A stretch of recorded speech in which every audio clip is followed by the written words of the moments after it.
here in Toronto. We're at the first in-person Pride since 2019. The vibe here is awesome. People are having a great time.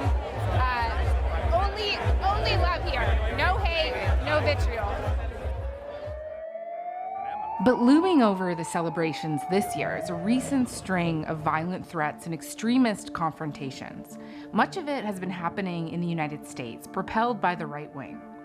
But it's also happening here too. He gave us the address of the block he was going to hit. So he knew the area very well. And that's why we didn't have any idea at that time he was out of the country. Earlier this month, a teenager in Mississauga was arrested and charged for allegedly threatening a mass shooting at an LGBTQ event in Florida.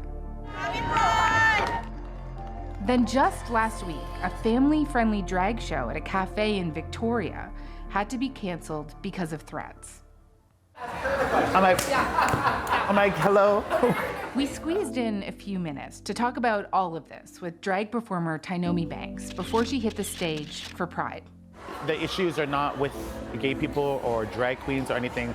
You know what the issues are, and it's like, why us as a people have to lay back and be like, okay, like this event canceling, it's a story time. Events for children where drag queens read them stories have also been the target of hateful protest in the United States. I've done a few of them, and it's like to help trans kids, to help like people coming out, kids coming out. So it's like, what is going on here? And it just feels like every time we get pushed, we just keep on getting pushed back every time we make progress. And you know what? I just get pissed off about it, but I won't back down. Like I will continue doing me and living my life and inspiring people to do the same. Toronto Pride Executive Director Sherwin Modeste says they have ramped up security this year, given the various threats. Members of the community is scared.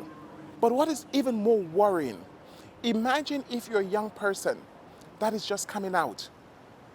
You would not want to come out. Imagine if you're new to Canada and you actually came to Canada to seek refuge. I think the conversations and the backwardness of language and legislation that we're seeing coming out of the US has definitely triggered this.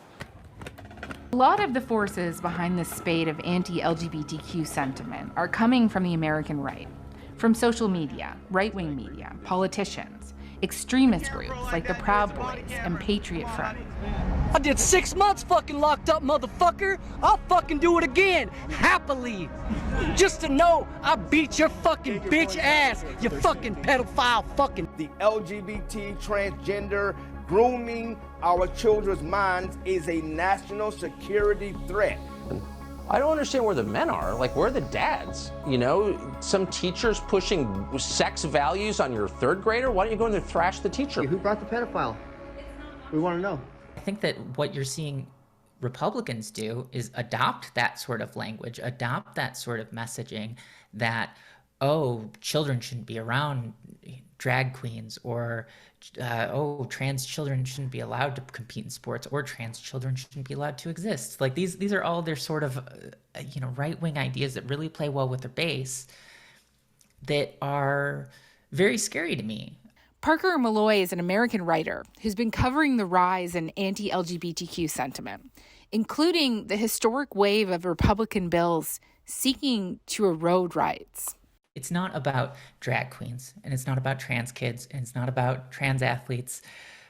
It's about their overriding sense that LGBTQ people should not exist in society as we currently do. Back in Toronto, Tynomi says she isn't going anywhere. There's times I feel unsafe, but it's never to the point where I will ever stay at home and like that. I know I have to get out of my bed because I just know me walking out the door and being seen somewhere by someone younger than me is inspiration and uplifting for that person. Good evening, ladies and gentlemen.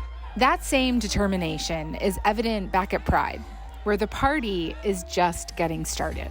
Jayme Poisson, CBC News, Toronto.